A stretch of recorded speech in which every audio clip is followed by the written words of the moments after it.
بسم اللہ الرحمن الرحیم۔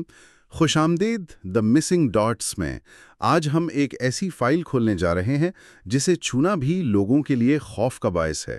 4 صدیوں سے زیادہ وقت گزر گیا لیکن سوال آج بھی زندہ ہیں۔ امام مالک ابن انس کا اصل کردار کیا تھا؟ کیا انہوں نے اسلام کو جوڑ کر رکھا یا پھر توڑ کر الگ راستے بنا دیے؟ ان کی تعلیمات ایک نیا مسلک کیسے بن گئیں؟ اور کون سی سچائیاں ہیں جو روایت، تقدس اور خاموشی کے پردے کے پیچھے چھپا دی گئی ہیں؟ میرے ساتھ رہیے کیونکہ آج کی بات آپ کے سارے یقین، ساری سمجھ اور ساری تحقیقات کو ہلا دے گی۔ الحمدللہ، عصر کی نماز کے بعد مسجد کے اس پرسکون صحن میں بیٹھ کر ایسی گہری اور فکر انگیز گفتگو کرنا واقعی ایک بہت اہم تجربہ ہے۔ بالکل، ایسا ماحول نہ خود بخود انسان کو تاریخ کی ان گہرائیوں میں لے جاتا ہے جہاں عام طور پر ہم جانے سے گھبراتے ہیں۔ جی بالکل، ہاں، ہم گھبراتے۔ تو اچھا، اس کو ذرا کھولتے ہیں۔ دیکھیں، اکثر جو ناقدین ہیں نا، جیسا کہ ایتھیسٹس ہو گئے، ایکس مسلمز یا دیگر دھرم کے لوگ، جی وہ ایک بڑا بنیادی سوال اٹھاتے ہیں۔ ان کا الزام یہ ہے کہ امام مالک نے اسلام کو تقسیم کر کے اپنا ایک الگ فرقہ بنا لیا۔ اچھا، ان کا سوال یہ ہوتا ہے کہ جب قرآن اور سنت پہلے سے موجود تھے تو ایک نئے مسلک کی کیا ضرورت پیش آئی؟ یعنی کیا پہلے سے موجود اصول کافی نہیں تھے؟ دیکھیں، یہ سوال بہت عام ہے، لیکن اس کے پیچھے نا ایک بہت گہری علمی غلط فہمی چھپی ہوئی ہے۔ کیسی غلط فہمی؟ اصل مسئلہ یہ ہے کہ لوگ فرقہ اور مذہب کو ایک ہی چیز سمجھ لیتے ہیں، صحیح، جبکہ ان دونوں کے درمیان زمین آسمان کا فرق ہے۔ صحیح۔ اگر ہم تاریخ کو گہرائی سے دیکھیں تو فرقہ اس تقسیم کو کہتے ہیں جہاں بنیادی عقائد، یعنی آپ کا جو بلیف سسٹم ہے نا، اسی کو توڑ دیا جائے۔ جیسے خوارج تھے تاریخ میں۔ بالکل، جنہوں نے عقیدہ ہی بدل لیا تھا۔ لیکن مذہب عقیدہ نہیں بدلتا۔ مذہب دراصل قانون یعنی فقہ کو سمجھنے اور نئے مسائل کا حل نکالنے کا ایک طریقہ ہے، ایک فریم ورک ہے۔ ایک سیکنڈ، اگر یہ تقسیم نہیں ہے تو لوگ الگ الگ گروپس کیوں بناتے ہیں؟ اگر میں اسے عام زندگی کی مثال سے سمجھوں تو کیا یہ ایک ہی بنیاد پر بنے گھر کے مختلف کمروں جیسا ہے؟ واقعی یہ بہت خوبصورت مثال دی آپ نے۔ گھر ایک ہی ہے، بنیاد ایک ہی ہے۔ ہاں، یعنی فرقہ تو یہ ہو گیا کہ بنیادی الگ کر لی، اپنا الگ گھر بنا لیا، لیکن مذہب صرف اسی گھر کے الگ الگ حصے ہیں۔ صحیح پکڑا ہے آپ نے، بنیاد وہی ایک ہے۔ امام مالک نے دین کی بنیاد نہیں بدلی، بلکہ انہوں نے مسائل کو حل کرنے کا ایک پورا سیٹ آف ٹولز دیا تھا۔ لیکن اچانک 8ویں صدی میں ان نئے قوانین کی ضرورت کیوں پیش آئی؟ یہاں حیران کن بات یہ ہے کہ لوگ ان پر تقسیم کا الزام لگاتے ہیں، جبکہ تقسیم تو ان کی پیدائش سے صدیوں پہلے ہی سیاسی بنیادوں پر ہو چکی تھی۔ آپ کا اشارہ 661 CE کے واقعات کی طرف ہے۔ جی ہاں، جب سیاسی افراتفری پھیلی نا تو لوگ پہلے ہی تقسیم ہو چکے تھے۔ امام مالک نے تقسیم نہیں کیا، بلکہ انہوں نے تو ایک بکھرتی ہوئی امہ کو قانونی انارکی یعنی لالسنس سے بچایا تھا۔ لالسنس سے بچایا؟ میرا مطلب ہے دین تو مکمل ہو چکا تھا نا، تو پھر یہ انارکی کہاں سے آ گئی؟ دین بالکل مکمل تھا الحمدللہ، لیکن حالات بدل رہے تھے نا۔ ذرا اس دور کا تصور کریں، اسلام اب صرف عرب کے صحراؤں تک محدود نہیں تھا۔ ہاں، وہ تو اسپین سے ایشیا تک پھیل چکا تھا۔ ایگزیکٹلی، اسلامی ریاست کا دائرہ بہت وسیع ہو چکا تھا۔ اب نئے لوگ تھے، نئی ثقافتیں تھیں، نئی طرح کی زراعت، تجارت اور ایسے معاشرتی مسائل سامنے آ رہے تھے جن کا سیدھا لفظ بہ لفظ جواب پہلی کتابوں میں اس طرح ظاہر نہیں تھا۔ اچھا، تو اگر ہر نیا مفتی اپنی مرضی سے فتویٰ دینے لگتا تو پوری ریاست میں ایک قانونی افراتفری مچ جاتی۔ اسی لیے امام مالک نے اپنی کتاب الموطا کے ذریعے قوانین کو جمع کیا، اور انہوں نے یہ کسی جلد بازی میں نہیں کیا۔ کتنا وقت لگا ان کو؟ انہوں نے تقریباً 40 سال تک اس قانونی ڈھانچے کو آزمایا اور مرتب کیا۔ سبحان اللہ، 40 سال! اس سے اندازہ ہوتا ہے کہ یہ کوئی جذباتی فیصلہ نہیں تھا، بلکہ ایک پورے ایکیڈیمک سسٹم کی بنیاد رکھی جا رہی تھی۔ یہاں آ کر بات واقعی بہت دلچسپ ہو جاتی ہے۔ جی، لیکن میں یہاں ایک اعتراض سامنے لاؤں گا۔ جو اہل الحدیث یا سلفی سوچ رکھنے والے ناقدین ہیں نا، ان کا ایک بہت سخت سوال ہوتا ہے۔ اور وہ سوال کیا ہے؟ ان کا کہنا ہے کہ امام مالک نے کبھی کبھی ایک واضح صحیح حدیث کے مقابلے میں مدینہ کے عام لوگوں کے عمل کو ترجیح کیوں دے دی؟ اگر ایک بات روایت میں واضح تھی تو عام آبادی کے عمل کو بڑا درجہ کیوں ملا؟ یہ پورے مالکی فقہ کا سب سے مرکزی اور سنگین پوائنٹ ہے۔ اسے علمی اصطلاح میں عمل اہل مدینہ کہتے ہیں۔ ہمیں یہ سمجھنا ہوگا کہ 8ویں صدی میں مدینہ کوئی عام شہر نہیں تھا۔ ہاں، وہاں تو صحابہ اور ان کی نسلیں تھیں۔ بالکل، یہ صرف ایک آبادی نہیں تھی بلکہ یہ وہ زندہ لیبارٹری تھی جہاں prophet Muhammad peace be upon نے اپنی پوری زندگی گزاری تھی۔ وہاں عام لوگ نہیں تھے۔ ٹھیک ہے، لیکن ایک اکیلی حدیث کو چھوڑ کر ہزاروں لوگوں کو دیکھیں، اگر ایک حدیث ہے جسے احد حدیث کہتے ہیں، یعنی ایسی روایت جو صرف ایک یا دو لوگوں نے آگے پہنچائی ہو، جی، تو انسان ہونے کے ناطے کسی ایک راوی سے بھول چوک ہو سکتی ہے۔ وہ الفاظ بھول سکتا ہے یا کانٹیکسٹ غلط سمجھ سکتا ہے۔ یہ بالکل ایک ٹیلی فون گیم جیسا ہے جہاں ایک سے دوسرے تک بات آتے آتے تھوڑی بدل جاتی ہے۔ بالکل، لیکن دوسری طرف وہ نماز پڑھنے کا طریقہ ہے یا اذان دینے کا طریقہ ہے جو مدینہ کے بازاروں اور مسجدوں میں ہزاروں لوگ مسلسل کر رہے ہیں۔ لیکن کیا یہ خطرناک نہیں لگتا؟ میرا مطلب ہے کیا یہ واقعی ممکن نہیں کہ 10,000 لوگ مل کر ایک غلطی پر عمل کر رہے ہوں، جسے آج کل ہم سوشیولوجی میں گروپ تھنک یا بھیڑ چال کہتے ہیں؟ بہت خوب، یہ شک پیدا ہونا بالکل فطری ہے، لیکن امام مالک کی لاجک اس سے مختلف تھی۔ ذرا سوچئے، وہ ہزاروں لوگ جو ڈائریکٹ صحابہ سے سیکھ کر عمل کر رہے ہیں، کیا وہ سب مل کر نبی کی سنت کے خلاف جائیں گے؟ اچھا، تو یعنی اگر ایک شخص کہے کہ میں نے دیکھا تھا کہ نماز ایسے پڑھتے ہیں، لیکن پورے شہر کے لوگ جو اس نبی کی نسل سے درس لے کر بڑے ہوئے ہیں وہ الگ طریقے سے پڑھ رہے ہیں، تو شہر کا مجموعی عمل زیادہ مضبوط دلیل ہے۔ ایگزیکٹلی، اسے لیونگ ٹرانسمیشن یا زندہ سنت کہا جاتا ہے۔ امام مالک کا ماننا تھا کہ ہزاروں لوگوں کا باجماعت تسلسل کے ساتھ کیا گیا عمل کسی ایک اکیلی حدیث کے راوی کی یادداشت سے زیادہ یقینی ہے۔ واقعی یہ تو بڑی سالڈ لاجک ہے۔ اور دیکھیں، انہوں نے حدیث کا انکار ہرگز نہیں کیا، بلکہ انہوں نے حدیث کو پرکھنے کا ایک پریکٹیکل فلٹر بنایا۔ یہ ان کی گہرا نگاہی اور احتیاط کی دلیل ہے، کسی قسم کے انکار کی نہیں۔ صحیح، یہ واقعی سمجھ میں آنے والی بات ہے۔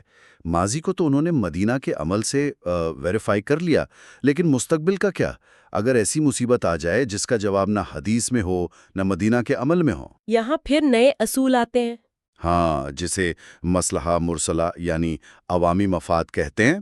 ناقدین کہتے ہیں کہ یہ تو بہت خطرناک لچک ہے۔ اگر دین میں عوامی فائدے کے نام پر کچھ بھی لایا جا سکتا ہے تو اس طرح تو مالکیوں نے دین میں اپنی مرضی شامل کر لی ہوگی۔ اگر ہم اس کو بڑی تصویر کے ساتھ جوڑیں تو ہمیں نظر آئے گا کہ یہ ہرگز اپنی مرضی یا کھلی چھٹی نہیں تھی۔ مصلحہ مرسلہ کا مطلب یہ نہیں کہ جو ٹھیک لگے بس قانون بنا دو۔ تو پھر اس کی کوئی باؤنڈریز بھی تھیں؟ بالکل، اس کی باقاعدہ سخت شرائط ہیں، اور یہ مقاصد الشریعہ کے پیچیدہ فریم ورک کے اندر ہی کام کرتا ہے۔ مقاصد الشریعہ کو ذرا عام الفاظ میں سمجھائیں گے ہمارے سننے والوں کے لیے؟ اچھا، دیکھیں، مقاصد الشریعہ کا مطلب ہے شریعت کے بنیادی مقاصد۔ اس کو ایک کانسٹیٹیوشن یا آئین سمجھ لیں۔ اسلامی قانون کا مقصد 5 چیزوں کی حفاظت کرنا ہے۔ کون سی 5 چیزیں؟ دین، جان، عقل، نسل یعنی لینیج، اور مال یعنی ویلتھ۔ کوئی بھی نیا قانون یا عوامی مفاد کا فیصلہ اس وقت تک لاگو نہیں ہو سکتا جب تک وہ ان 5 میں سے کسی ایک کو تحفظ نہ دے اور کسی دوسرے سے ٹکرائے بھی نہ۔ جی بالکل۔ اور اس کے ساتھ ہی مالکی فقہ میں 2 اور ٹرمز آتی ہیں جن کو سمجھنا ضروری ہے۔ ایک ہے تیسیر اور دوسرا سد الدرائی۔ ان دونوں کا پریکٹیکل مطلب کیا ہے؟ ذرا مثال دے کر سمجھائیں۔ ٹھیک ہے، تیسیر کا سیدھا سا مطلب ہے زندگی کو آسان بنانا۔ قانون ایسا ہونا چاہیے جو عوام کے لیے سختی پیدا نہ کرے۔ صحیح، دین میں آسانی ہے۔ اور سد الدرائی کا مطلب ہے ہر اس راستے کو بند کرنا جو کسی برائی یا نقصان کی طرف جاتا ہو۔ مثال کے طور پر انگور بیچنا بالکل حلال ہے نا؟ جی ہاں، بالکل حلال ہے۔ لیکن اگر آپ کو معلوم ہے کہ سامنے والا شخص اس انگور سے شراب بنائے گا تو